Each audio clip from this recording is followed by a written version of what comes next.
What is going on, everybody, and welcome to a Tuesday night edition of MoBetta Sports. I'm your host, Antonio, aka Mr.MoBetta. As always, we are talking Texas football, and unfortunately, man, we are coming to the cameras today talking about a loss in the SEC championship game to to Georgia, 22-19, overtime game in Mercedes-Benz Stadium.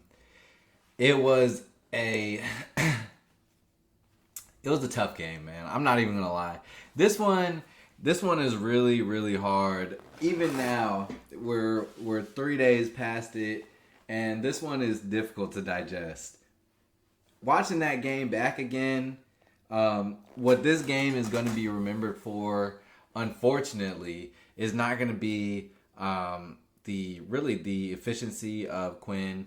It's not going to be the overall just absolute domination of Georgia on the defensive side of the ball, and really through the air as well. It's going to be remembered for the missed opportunities. It's going to be remembered for the missed opportunities. It's going to be remembered for the penalties. It's going to be remembered for all the wrong reasons. And it's really unfortunate, man. I felt like this game, we really honestly dominated pretty thoroughly. Like, we dominated it really pretty thoroughly. Every time the defense needed a stop, they got one. Every time the offense needed a big play, they got one. We just could not punch the ball in the red zone, or even near the red zone.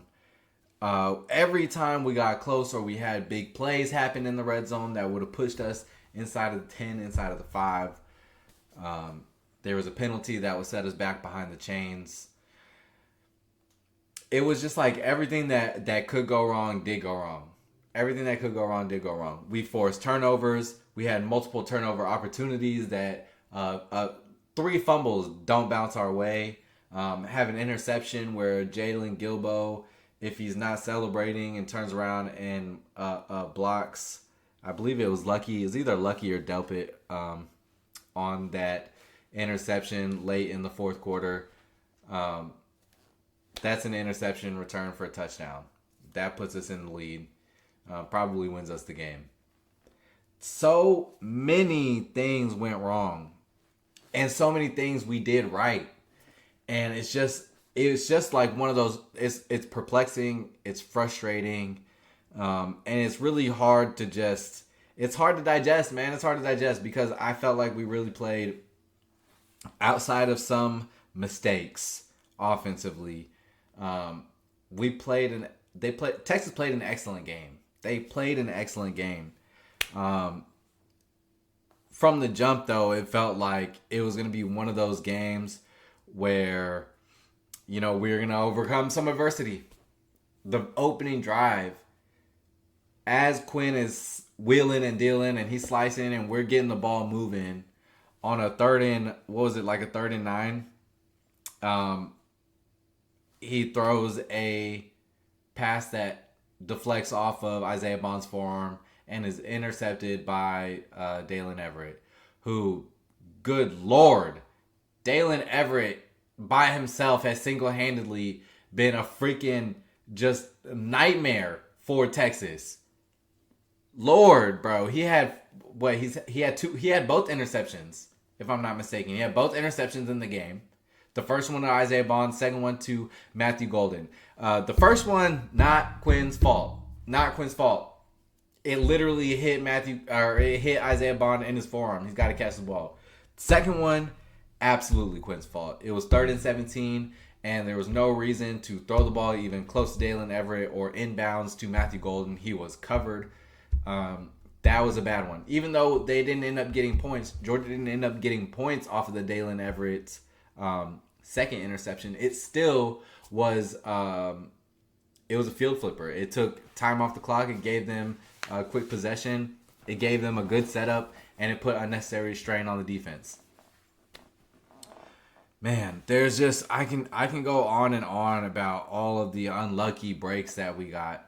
The Anthony Hill roughing the passer, man, like bro, that was absolutely demoralizing, in a sense that, well, I guess when I go back and watch it, it's more demoralizing. In a moment, it's more like it's just bullshit. It's still bullshit watching it back, but it's like you realize in that moment, Anthony Hill gets the sack, or what would have been intentional grounding, forces an intentional grounding on Carson Beck, and instead of it being like 3rd and 25 or 3rd and 30, it ends up offsetting penalties because they throw a flag on Anthony Hill.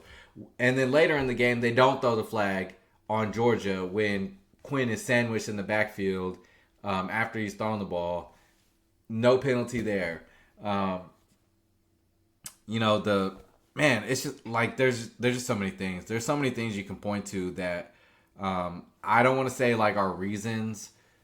They're not reasons why we lost, but there's just so many unfortunate scenarios like that contributed to the fact that we could not punch the ball in. Obviously, the biggest issue, the most glaring issue from the game was our special teams. Burt Auburn missing 2 field goals inside of 42 yards, both of them, I believe. He's just not been the same Burt Auburn he was last year, and it's really coming back to haunt us. That was at least 6 points left on the board. And man, we left so many points on the board in that game, just in general. Again, because of penalties, being constantly behind the chains. For as much as everybody wants to talk about how terrible a game Quinn played, first off, he was 27 of 46 for 358 yards. He only had the 1 touchdown, but he also had like 3 touchdowns that were dropped. He had 1 bad interception, 1 not his fault. He honestly got us out of a ton of situations. Every time we were at 2nd and 17, 3rd and 14, 3rd and 20, and we were out of field goal range, he made the play necessary to get us either extend the drive or to get us into scoring range. Every single time. He did an excellent job of navigating the pocket, of stepping out of the pocket when necessary, and keeping his eyes downfield, finding Matthew Golden on a really long, 35, 40-yard toss. He did that a couple of times. He was very accurate. He was putting the ball exactly where it needed to be.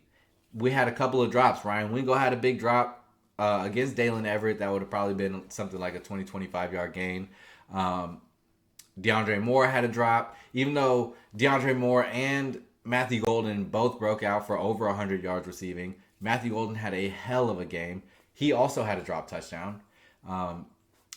DeAndre Moore had a drop 3rd down pass that would have been a conversion, which, those kind of things happen. But again, just so many missed opportunities. I felt like the defense played an outstanding game. In the first half, we outgained Georgia 267 yards to 57 or something like that, like at halftime, and we were only winning 6-3. Again, because we were getting into the red zone and we would get an offensive pass interference on Isaiah Bond, or we would get a hold on Cameron Williams, or we would get sacked, or we would get a tackle for a loss. I mean, and that's credit to Georgia also. Kirby Smart had the defense ready to play. He had the defense ready to play. And even though we were absolutely carving Georgia up through the air, we could not establish a ground game again. We could not establish a ground game. Man, was it 28 carries, I think? 28 carries for 30 some odd yards on 1.1 yard average. Golly. And that's not necessarily because we couldn't run the ball. It's because every time we had good runs, we got called for holding. I mean, there was like 3 or 4 times where we had 10, 12, 14-yard gains called back for the most like ridiculous holding penalties you could possibly call. there's moments in the game that really change the ebb and flow. I want to say that perhaps the biggest moment in the game that really gave Georgia life that absolutely shouldn't have happened was Trevor Etienne's run off the right side tackle where he gained something like 40 yards. It was the biggest run of the game by far. On that play alone, man, number 55, number 53, number 57, number 69 are literally holding. Man, they hold LaFau, they hold Broughton, they hold Collins, they hold Anthony Hill. From contact to separation, they're holding. From contact to separation, they're holding. Literally, contact to separation. And no penalty is thrown. No flag is thrown. Nowhere in sight is there a flag. And I'm not saying that that's the reason that Texas lost. But things like that, like, you can, like, those things can't happen, right? They just can't happen. It's ridiculous. It was ridiculous, the lopsidedness of the penalties thrown. 11 for 94 on Texas's side, whereas Georgia had, I think, did Georgia have like what 4 or 5 penalties thrown on them? Let me just verify real quick before I misspeak on that. 5. They had 5 penalties for 49 yards. We had 11 for 94. I mean, it's hard. It's hard to win a game like that. It's hard when you have an entire football field's worth of penalties. Some of them were some of them correctly called? Sure. Maybe like 3 or 4 of them. But the others, man, like, it's just unfortunate that games get decided that way. Because ultimately, I feel like the game was decided that way. That's not to take away any credit from Georgia. They came back and they did what they needed to do in the second half. They dominated the ground game in the second half. They dominated time of possession in the second half with a backup quarterback. And he didn't really do all that much. 71 yards passing. He had 71 yards passing, Gunnar Stockton did. There was some big catches that happened. There were some really well called plays by Kirby Smart, or by Mike Bobo, I should say. There were some really well called plays that allowed Georgia to advance the ball and keep drives alive. But, like, man, there was a lot of opportunities again. There's a lot of opportunities that Texas had to win the game. And, yeah, it's just back. It's, for whatever reason, Georgia has got Texas's number. And especially when it comes to the ground game. Man, it felt like Sark was trying to do too much for too long. He was trying to do too much motion, too much eye candy, right? And credit to Georgia, they didn't let any of that stuff fool them. None, like ever, none of the times that we had motions or that we had 3 backs in the backfield or that we had jet motion and an orbit motion back, or a return motion. None of those times was Georgia fooled. I think pretty much every single time Trey Wisner or Jaden Blue was hitting the backfield. I'm really surprised that Sark did not use Arch Manning more. And I'm not saying that as in I think that he should have focused on Arch as coming into play in the game. But you saw just a week ago what Georgia Tech did in the quarterback run game. Adding +1 to the run, and by +1 I mean just allowing your running back to go run and block while your quarterback is the ball carrier. Adding a +1 for Georgia Tech, they dominated Georgia in the ground game doing that. And you have a quarterback who is a much better athlete than Haynes King, and who you can open the playbook up with as him in that wildcat quarterback position. I'm just very surprised that he did not utilize Arch more. Because for all intents and purposes, Quinn had a really good game, and he was moving the ball efficiently, and he was hitting his targets for the most part. He had a couple of misses that he's obviously going to want back, and we will wish he would have connected with, like he had a pass to DeAndre Moore in the red zone where it almost got intercepted, and had he just hit Matthew Golden on the drag route, because they were in man coverage, Matthew Golden was wide open, probably gets the first down. Another one where DeAndre Moore hit a corner route and he just straight up overthrew him. It was a really, really bad ball. Things like that happen. You know what I mean? He's not going to be perfect 100% of the time. But he did not lose us this game. He did everything necessary to win the game. We had really bad play calling in the red zone. Even to end the game, or even in the overtime,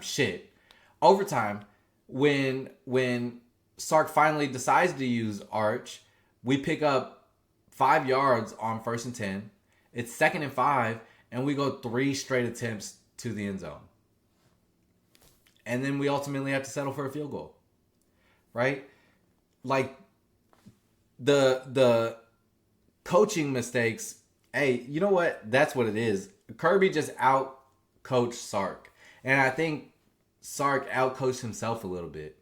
When he got back to the basics, when we got away from, doing all this jet motion sweeps and all these fancy eye candy movement things, and we just stuck to simple traps, simple powers, and ran the ball up the middle, I felt like we were pretty effective. Like, we had some really effective runs.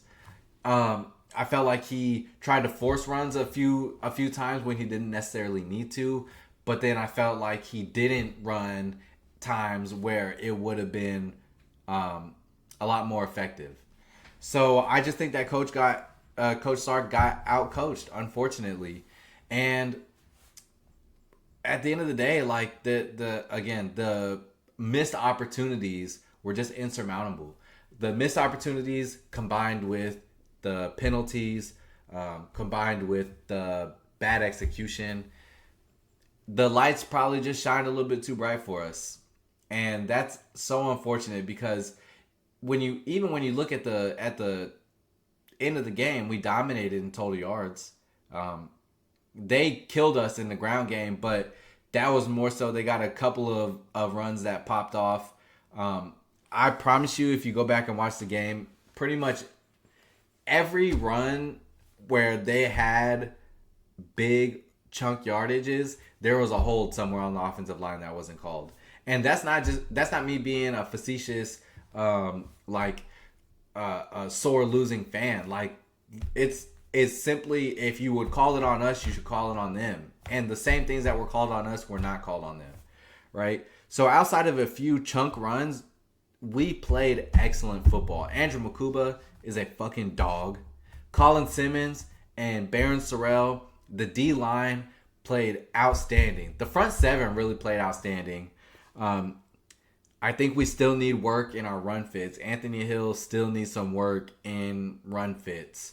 For as great of an athlete as he is, he overcommits and overruns gaps a little bit too often, and he waits for contact from the lineman rather than engaging contact sometimes. Maybe it's not trusting his eyes, or maybe he's just not, trusting his own ability. I doubt it's trusting his own ability, but he needs a little bit of work in the run game. But for the most part, I mean, the defense did everything we possibly could have asked for them. From third down, from 3 and outs, to turnovers, to fumbles. We had a couple of fumbles that, goodness gracious, just unfortunately did not go our way. 2 in one drive. We had 2 fumbles forced in one drive, and both of them were recovered by Georgia. And they were just unfortunate bounces. The one strip happened on a reverse to number 5. I'm not really sure what his name is, but happened on the reverse to number 5. Stripped him, and the ball literally bounced off the ground, hit him in his face mask, and bounced into his arms. He recovered that, and then Frazier gets the ball and is, to be fair, he broke off a chunk run up the middle, and Andrew Mukuba and Michael Taft smack him. Andrew Mukuba does a great job of punching the ball, punched it out cleanly. It was a clear fumble. Michael Taft rolls over the top of it, literally rolls over the top of it, and Arian Smith for Georgia, wide receiver number 11, jumps in and pulls it out from under Michael Taft because Taft didn't feel it. It's so unfortunate, man. Like, things like that just they suck, because even though we didn't even allow a touchdown on that possession, it gave them 3 points when we could have taken the ball away. And that's a possession on our part now. And when we were moving the ball so effectively through the air, which we were shredding them through the air. Man, it's just so tough, man. I don't have anything more to say than that, really. It's just tough. But at the end of the day, you got to give your hats off to Georgia. They did what they needed to do to win the game. They changed to a run-heavy, a run-dominant team in the second half. They did what they needed to do to help their freshman, or to help their, he's not a freshman, but to help their backup quarterback. Carson Beck got injured. We had exactly what we needed. Man, speaking of the Carson Beck injury, that even in that alone, we have 2 plays in a row where we get called for offsides, and we had interceptions on both of those plays. Not only did we have an interception, but then we got called on the same play we got called for offsides. We also got called for pass interference on Gavin Holmes, which was absolutely ridiculous, because Gavin Holmes is looking back at the ball. He's playing the ball. He has a right to the ball too. And not only that, but the ball was underthrown by 10 fucking yards. And Andrew Mukuba picked it off. That could have been an interception and a turnover. That could have potentially set us up for 3 points. Possibly, right? And then the very next play, Colin Simmons doesn't jump off sides. He almost jumps. He twitches, right? And Anthony Hill gets the interception, but that play is called back. So then we finally get, Trey Moore comes around the backside and swipes Carson Beck's arm. Really hurt Carson Beck, which, hopefully he recovers well. You never want to see somebody get injured like that. But it looked bad too. As soon as it happened, I honestly was like, yo, he may have fucked his elbow up. And sure enough, that's what he did. We weren't able to return that one for 6. Again, it is what it is. But I could go on and on all day about the unfortunate missed opportunities. But all in all, I think that we just have things that we have got to clean up in the red zone, and we have got to be able to clean up the penalties. Cam Williams is just continuously getting penalized. We have to clean these little things up if we're going to make a run, which I fully still believe. In my opinion, this team shows that if the offense can just get clicking, bro, if the offense can figure it out with the penalties and the stalled drives, this is the best team in college football. And I don't really think it's close, in my opinion. We got to figure some things out. Georgia just has our number right now. And I was talking with some friends, and I'm like, man, it almost doesn't feel like, even if Texas goes on to win the national championship, it wouldn't feel great unless we beat Georgia. Like, I want to see Georgia in the Natty again. I hope Georgia makes the run in this bracket, because they got a cupcake run, right? They did. Just give it what it is. They got a cupcake run. They should at least make it to the semis. And I'm so hoping that we get a shot at Georgia in the national championship. I have a feeling it'll be it's either going to be Ohio State or Oregon. I don't think Texas is going to have a problem with Arizona State. I don't think they're going to have a problem with Clemson. I know we're going to have to come to play. Don't get me wrong. We're going to have to come up, and we're going to have to come ready to play against Clemson.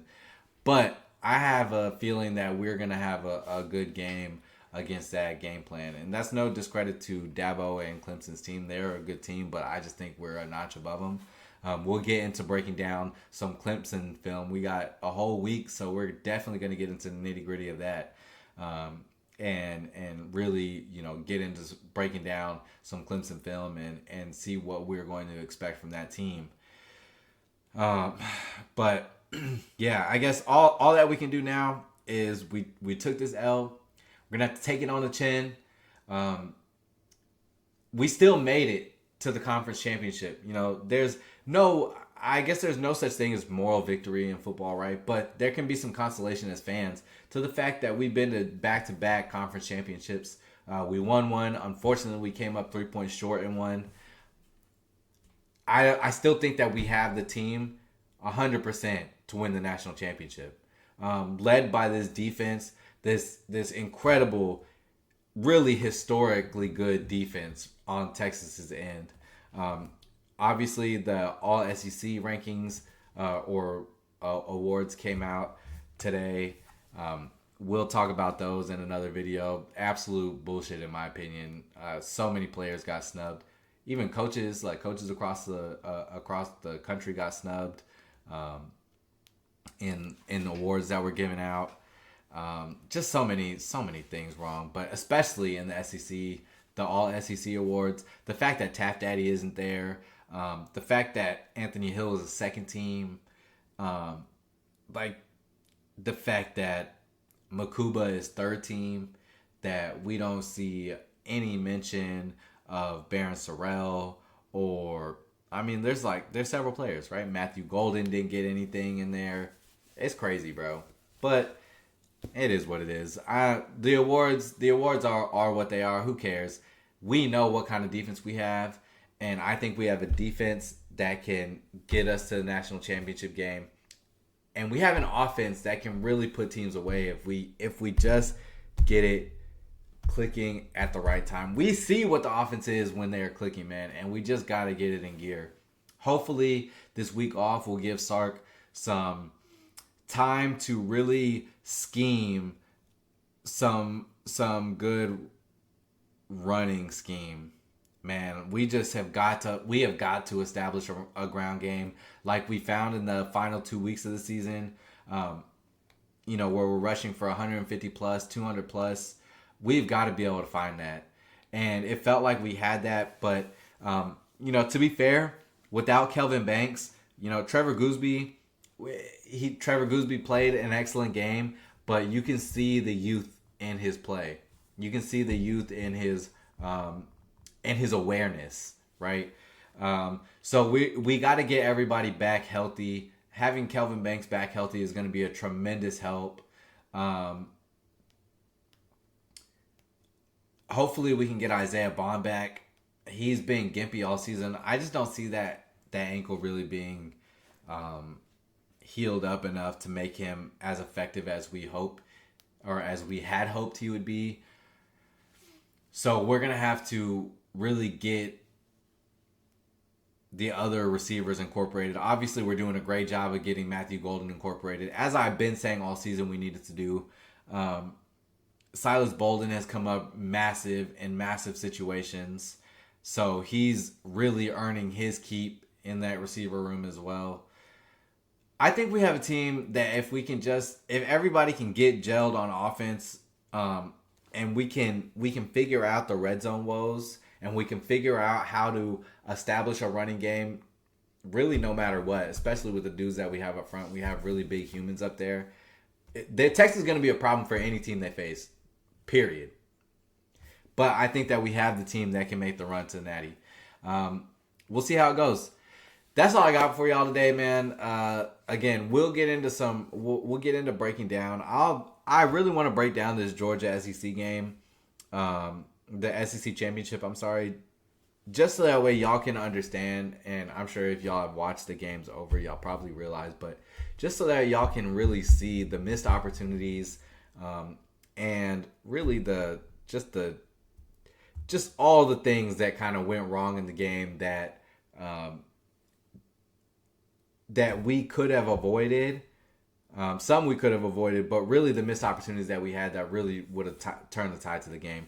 There are very specific moments in the game that are necessary, in my opinion, to break down, and we will get into those. We'll break those down in the coming days.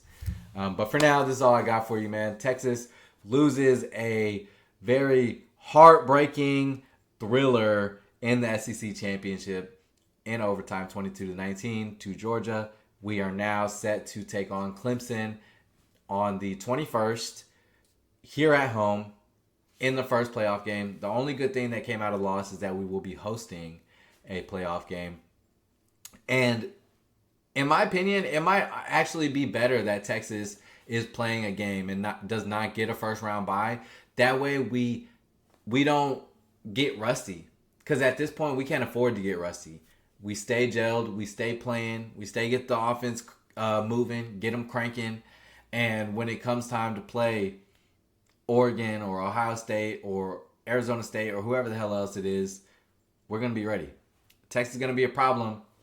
And when we make it to the national championship, hey, just know we knew that it was coming all along. No matter what, I believe in this team, and I believe they're going to get it together, and I believe we had the team to make a national championship run.